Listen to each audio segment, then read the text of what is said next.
आपका मेरे YouTube channel पे स्वागत है जिसका नाम है साइंस क्लास। तो आज हम शुरू करने जा रहे हैं क्लास 6 का चैप्टर 2 और आपका टॉपिक है कंपोनेंट्स ऑफ फूड। यहाँ पे आपको बोला है कि आपने चैप्टर 1 में जो जो लिस्ट फूड आइटम्स के लिस्ट किए थे वो हम खा सकते हैं, और इनमें जो आपने आइडेंटिफाई फूड आइटम्स को लिखा है तो आप ये डिफरेंट पार्ट्स ऑफ इंडिया के मैप पर आप डिफरेंट पार्ट्स इंडिया के जो हैं स्टेट्स और आपके कैपिटल्स, तो उस पर आप मैप पर आपको मार्क करना है। जैसे कि आपका ये मील दिखाया है, could consist of chapati, dal and brinjal curry. Other may be rice, sambar and a vegetable preparation of lady finger, bhindi. Yet another meal could be appam, fish curry and vegetables. ये आपके एग्जाम्पल्स हो सकते हैं। तो एक्टिविटी 1 में देखेंगे, यहाँ पे आपको जो आपने चैप्टर 1 में लिखा था वही सब आपको यहाँ पे भी दिखाई देगा। जैसे है table 2.1 some common meals of different regions और स्टेट्स। तो यहाँ पे है आपका रीजन और स्टेट, जिसमें आपको पंजाब दिखाया है और आंध्र प्रदेश है। तो आपका यहाँ पे आइटम ऑफ ग्रेन है मक्की, कॉर्न, रोटी। आइटम ऑफ दाल और मीट पे राजमा, किडनी बीन्स। वेजिटेबल्स सरसों साग, मस्टर्ड लीफ करी और 10 में कर्ड और घी। वैसे ही आपको आंध्र प्रदेश का भी लिखा है, जैसे है आइटम ऑफ ग्रेन में राइस, आइटम ऑफ दाल और मीट में तुरत दाल और रसम। वेजिटेबल्स में कुंदरू और अदर्स में आपका है बटर मिल्क, घी, पिकल एक्सेट्रा। तो आपको यहाँ पे एक ब्लैंक छोड़ा है। तो आपको यहाँ पे जिसका भी आपको फूड आइटम्स का पता है तो उसका आपको यहाँ पे स्टेट का नाम लिखना है, और आइटम्स ऑफ ग्रेन में आपने वो जो आपने डिश चूज़ किया है तो उसमें क्या क्या आइटम्स होते हैं उसको आपको यहाँ पे ब्लैंक पर लिखना है। तो आप यहाँ पे देखोगे the components are called as food, जो आपको पता ही होगा। This components are called as nutrients. तो जो भी हम फूड खाते हैं वो हमारे बॉडी के लिए कंपोनेंट्स जो होते हैं वो हमें एसेंशियल होते हैं, जैसे कि हमें ज़रूरत होते हैं, तो उसे हम कहते हैं nutrients. The major nutrients in our food are, तो फूड में क्या क्या न्यूट्रिएंट्स होते हैं, जैसे कार्बोहाइड्रेट, प्रोटीन्स, फैट्स, विटामिन और मिनरल्स। और एडिशन के लिए फूड में डाइटरी फाइबर्स और वाटर भी होता है जो हमारे बॉडी को ज़रूरत होती है। तो यहाँ पे आपका एक सवाल है, do all food contains all this nutrients. तो पढ़ते हैं, with some simple methods we can test whether cooked food or a raw ingredient contains one or more of this nutrients. तो हमें सिंपल मेथड जो होता है ये हम टेस्ट कर सकते हैं, जैसे कि कुक किया हुआ फूड है या रॉ इंग्रेडिएंट जो हमें कुक नहीं किया है तो उसमें एक होता है या एक से भले बहुत सारे आपको न्यूट्रिएंट्स उसमें मौजूद मिलेंगे। तो यहाँ पे है the test for presence of carbohydrates, proteins and fats are similar to do as compare to the test for all the nutrients. तो कार्बोहाइड्रेट्स, प्रोटीन्स और फैट्स को हम हमारे फूड में कैसे कंपेयर करते हैं ये हमें आगे पढ़ने को मिलेगा, और ये एक सिंपल तरीका होता है टेस्ट करने के लिए, बल्कि आपको अदर न्यूट्रिएंट्स के लिए आपको थोड़ा सा आपको मेहनत ज़्यादा करना पड़ेगा और इसमें टाइम भी बहुत लगेगा। तो यहाँ पे आपका बोला है for carrying out this test you will need solutions of iodine, copper, sulphate and caustic soda. तो आपको ये सारी चीज़ें चाहिए और आपको एक ड्रॉपर और टेस्ट ट्यूब भी चाहिए होगा। तो यहाँ पे देखेंगे table 2.2 shows a way to record. तो ये आपको बोला है टेबल 2.2 में जो ये एक रिकॉर्ड ऑब्जर्वेशन हो सकता है टेस्ट के लिए। तो some food items are given in the table. तो यहाँ पे थोड़े फूड आइटम्स के नाम लिखे गए हैं, तो आप ये टेस्ट कर सकते हो, जो कि आपके पास फूड अवेलेबल जो भी है तो उससे आप टेस्ट कंडक्ट कर सकते हो। तो यहाँ पे है do this test carefully and do not try to eat or taste any chemicals. तो आपको ये टेस्ट परफॉर्म करते हुए आपको ध्यान रखना है और आपको ये केमिकल्स जो होते हैं उन्हें टेस्ट नहीं करना है, क्योंकि ये हार्मफुल भी हो सकते हैं। तो यहाँ पे आपको बोला है let us begin by testing different food items to see if they contain carbohydrates. तो हम कार्बोहाइड्रेट्स के लिए टेस्ट करेंगे। जैसे आपका there are many types of carbohydrates. The main carbohydrates found in our food are in the form of starch and sugars. तो starch और sugars के फॉर्म में हमें कार्बोहाइड्रेट्स मिलेंगे, और हम ये फूड आइटम्स जो होते हैं वो स्टार्च के लिए हम टेस्ट कर सकते हैं। जैसे एक्टिविटी 2 में है टेस्ट फॉर स्टार्च। यहाँ आपको 2 बच्चे दिखाई दे रहे होंगे, ये टेस्ट कर रहे हैं स्टार्च के लिए। तो take a small quantity of a food item or raw ingredient. तो आपको एक रॉ इंग्रेडिएंट लेना है थोड़े से मात्रा में।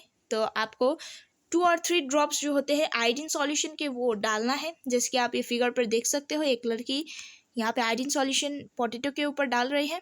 तो आपको ऑब्जर्व करना होगा कि वो चेंज जो होता है कलर के लिए, फूड आइटम का कलर चेंज होता है नहीं, डिड इट टर्न ब्लू और ब्लैक। तो आपको यहाँ पे ऑब्जर्व करना है कि वो टेस्ट जो आप कर रहे हो तो फूड आइटम्स जो है वो ब्लैक होता है या ब्लू होता है।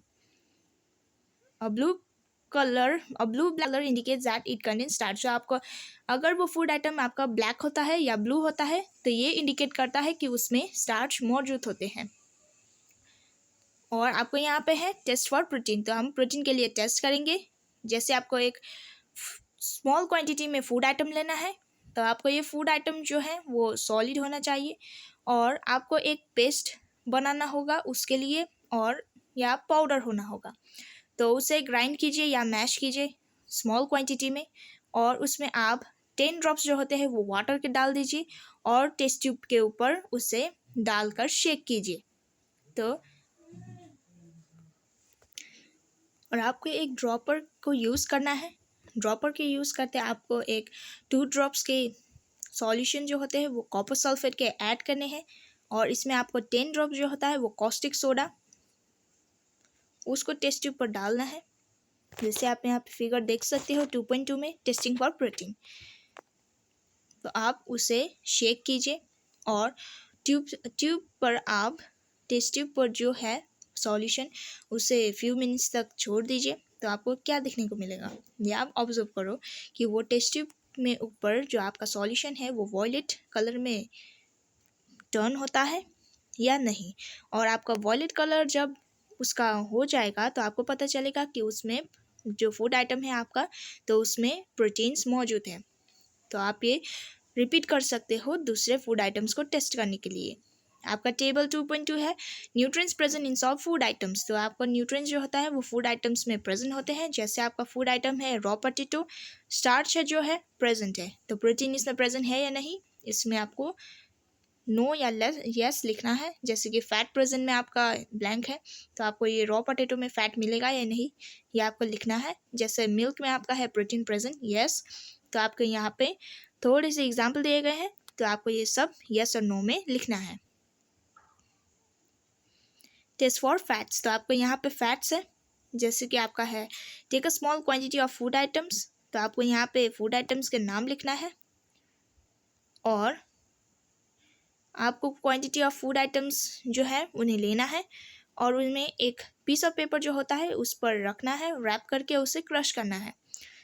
तो आपका यहाँ पे एक ध्यान रखना होगा कि वो पेपर जो है वो फटे नहीं, और इसमें आपको पेपर जो है स्ट्रेट रखना होगा। तो इसमें आप क्या ऑब्जर्व करते हो, तो इसमें है कि आपको ऑयली पैच जो है वो आपको पेपर के अगेंस्ट दिख रहा है नहीं, और क्या आप वो लाइट कलर जो होते हैं वो पैच के ऊपर वो आप उन्हें आपको दिखाई दे रहा है नहीं। तो जो ऑयली पैच आपको पेपर पर दिखाई देगा तो उसका आपको पता चलेगा कि उसमें फैट कंटेन होता है। द फूड आइटम्स में sometimes contain a little water, तो उसमें वाटर भी मौजूद हो सकते हैं। देयरफॉर तो आपको ये जब रब करोगे पेपर के ऊपर तो आपको पेपर ड्राई करना होगा, तो इसमें आपको पानी भी दिखाई देगा। They may have come from fruit, जो कि फूड आइटम्स के वजह से निकल रहा होता है।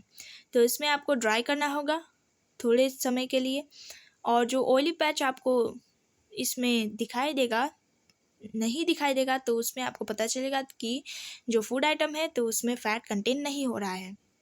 तो आप ये कैसे टेस्ट करोगे, क्योंकि आपको ये पता है कि फैट्स में जो होते हैं वो प्रोटीन और स्टार्च प्रेजेंट होते हैं, और जो फूड आइटम्स होते हैं उसमें एक या एक से बढ़कर न्यूट्रिएंट्स जो है वो मौजूद हो सकते हैं। तो इसमें आपको बोला है कि आप टेस्ट करोगे, जैसे कि आपका कार्बोहाइड्रेट्स और प्रोटीन्स का आपने टेस्ट किया था, वो फैट्स के लिए भी आप टेस्ट कर सकते हो। तो इसमें आपको बोला है कि there are also nutrients like vitamin and minerals, जो कि डिफरेंट फूड आइटम्स जो हम खाते हैं तो उसमें मौजूद हो सकते हैं। 2.2 में है what do various nutrients do for our body. तो ये वेरियस न्यूट्रिएंट्स जो हम खाते हैं तो वो हमारे बॉडी के लिए क्या क्या काम करते हैं वो पढ़ते हैं।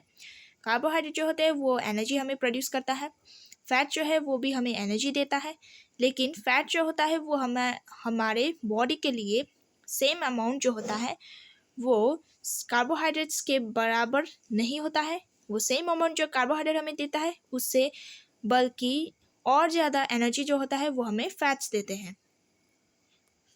और इसमें आपको बोला है food containing fats and carbohydrates are also called as energy giving foods. जो फूड आइटम्स जो हम खाते हैं उसमें अगर फैट्स और कार्बोहाइड्रेट्स है तो इसे हम एनर्जी गिविंग फूड्स भी कहते हैं। जैसे आपका है यहाँ पे proteins are needed for our growth and repair of our body. तो प्रोटीन हमें क्यों चाहिए? क्योंकि वो हमारे ग्रोथ और रिपेयर ऑफ बॉडी के लिए बहुत ज़रूरी होता है। जैसे आपका यहाँ पे एग्जाम्पल है, example some sources of carbohydrates figure दिखाया गया है। यहाँ पे आपका है सेम सोर्सेस ऑफ फैट्स और प्लांट सोर्सेस ये है। प्लांट सोर्सेस से हमें क्या क्या मिलते हैं ये आपको यहाँ पे फिगर दिखाया गया है। और यहाँ पे है एनिमल सोर्सेस जो हमें क्या क्या देते हैं, ये आपका फिगर है। तो इसमें आपका बोला है, यहाँ भी आपको फिगर है प्रोटीन्स के लिए और जो कि हमें प्लांट सोर्स और एनिमल सोर्स से मिलते हैं। तो प्रोटीन्स को हम क्या भी कह सकते हैं, बॉडी बिल्डिंग फूड्स, जैसे कि आपका 2.5 में एग्जाम्पल्स है। और यहाँ पे है vitamin helps in protecting of our body. तो विटामिन हमारे बॉडी को प्रोटेक्ट करता है अगेंस्ट डिजीज। और विटामिन जो है हमारे आइज, बोन्स और टीथ गम्स को हेल्दी बनाते हैं। विटामिन भी डिफरेंट काइंड्स के होते हैं और उन्हें डिफरेंट नेम्स से हमें उन्हें जैसे कि हमें हमारा है vitamin A, vitamin C, vitamin D, vitamin E और K. There is also group of vitamin called vitamin B complex. ये सब विटामिन जो है हमारे बॉडी के लिए बहुत नेसेसरी होता है in small quantities. Vitamin A जो है वो हमारे स्किन और आइज़ के लिए हेल्दी होते हैं। विटामिन सी जो है वो हमारे बॉडी को डिफरेंट डिजीज जो होते हैं उनसे फाइट करने में हेल्प करता है। विटामिन डी जो होता है वो हमारे कैल्शियम, बोन्स और टीथ के लिए हेल्पफुल होते हैं। Foods that are rich in different vitamin are shown in figure 2.6 to figure 2.9। तो यहाँ पे आपका एग्जाम्पल्स है vitamin sources of vitamin A, some sources of vitamin B और यहाँ पे है some sources of vitamin C. Minerals are needed by our body in small amounts. Each one is essential. तो ये आपका सम एग्जाम्पल्स है। तो मिनरल्स क्या करते हैं, वो हमारे बॉडी के लिए स्मॉल अमाउंट्स में नीडेड होता है। जैसे each one is essential for proper growth. तो प्रॉपर ग्रोथ ऑफ बॉडी और मेंटेन गुड हेल्थ के लिए वो ज़रूरी होते हैं मिनरल्स। तो हमें यहाँ पे 2.10 में एग्जाम्पल्स दिए गए हैं। और यहाँ पे आपको बोला है फूड आइटम्स होते हैं जो 1 न्यूट्रिएंट्स नहीं होते, उनमें ज़्यादा न्यूट्रिएंट्स भी हो सकते हैं। तो यहाँ पे है टेबल 2.2 में आपको बोला है। तो however in a given raw material one particular nutrient may be present in much larger quantity than in others। तो ये ज़्यादा क्वांटिटी में भी प्रेजेंट हो सकते हैं। जैसे कि एग्जाम्पल है राइस। राइस में कार्बोहाइड्रेट्स ज़्यादा होते हैं और इसमें 10 we see that the rice is a carbohydrates rich source of food. तो राइस में जो कार्बोहाइड्रेट होता है वो रिच होता है हमारे फूड जो हम खाते हैं। तो यहाँ पे आपको बोला है कि दूसरे न्यूट्रिएंट्स जो होते हैं वो हमारे डाइटरी फाइबर्स और वाटर है। तो डाइटरी फाइबर्स को हम रफेज भी कहते हैं। रफेज जो होता है वो प्लांट प्रोडक्ट्स में भी होता है, हमें प्लांट प्रोडक्ट्स से ज़्यादा मिलते हैं। जैसे होल ग्रेन्स है, पल्सेस है, पोटैटोस है, फ्रेश फ्रूट है और वेजिटेबल्स जो कि इसका सोर्स है। तो रफेज का बोला है कि ये हमारे बॉडी के लिए एसेंशियल होता है, लेकिन वो हमारे बॉडी को कोई भी न्यूट्रिएंट प्रोटीन नहीं करता है, प्रोवाइड नहीं करता है। और इसमें आपको बोला है कि this helps our body get rid of undigested food. तो अनडाइजेस्टेड फूड जो होते हैं वो इन्हें बॉडी के ऊपर से इन्हें निकालने में हेल्प करता है, जो कि है रफेज। तो यहाँ पर आपको सम एग्जाम्पल्स दिए गए हैं। यहाँ आपका है some sources of iodine, some sources of phosphorus, यहाँ पे है सम सोर्सेस ऑफ आयरन और सम सोर्सेस ऑफ कैल्शियम। तो ये आपका सोर्सेस ऑफ सम मिनरल्स हैं। तो यहाँ पे है water helps our body to absorb nutrients from food. तो वाटर हमारी बॉडी को एब्जॉर्ब न्यूट्रिएंट्स एब्जॉर्ब करने में हेल्प करते हैं। जैसे है it also helps in throwing out some wastage from our body, जो कि है यूरिन और स्वेट, उसे निकालने में हमारे बॉडी को हेल्प करता है।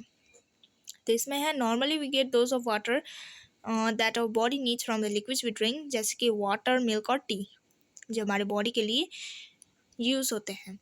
जैसे कि आपका है यहाँ पे एक्टिविटी 3, आपको यहाँ पे बोला है एक टोमेटो लीजिए या फ्रूट जो कि है लेमन लीजिए, नींबू को लीजिए और इसमें आपको स्मॉल पीसेस में उन्हें काटना है। और आपको यहाँ पे बोला है कि आपके हाथ जो है उन्हें काटने के समय वेट होता है, पानी पानी जैसे आपने यूज़ किया हो और आपका हाथ आपके ऊपर वेट हो रहा हो। ये आपको बोला है कि टोमेटो और लेमन जो आप काट रहे होते हैं तो उसमें आपका हाथ वेट होता है या नहीं। तो अब यहाँ पे आपको बोला है कि केयरफुली ऑब्जर्व कीजिए, क्योंकि जब आप वेजिटेबल्स और फ्रूट्स कट करते हो या पील करते हो तो आपको यहाँ पे फ्रेश वेजिटेबल्स जो होते हैं उन्हें कितने अमाउंट के वाटर होते हैं, तो ये आपको ऑब्जर्व करना है। जैसे आपका है 2.3 में बैलेंस डाइट, तो हम बैलेंस डाइट किसे कहते हैं, जो हम फूड नॉर्मली खाते हैं वो, क्योंकि हमारे ग्रोथ और मेंटेनेंस के लिए और गुड हेल्थ के लिए ज़रूरी होता है, तो हमें डाइट भी उसी तरह का खाना होगा।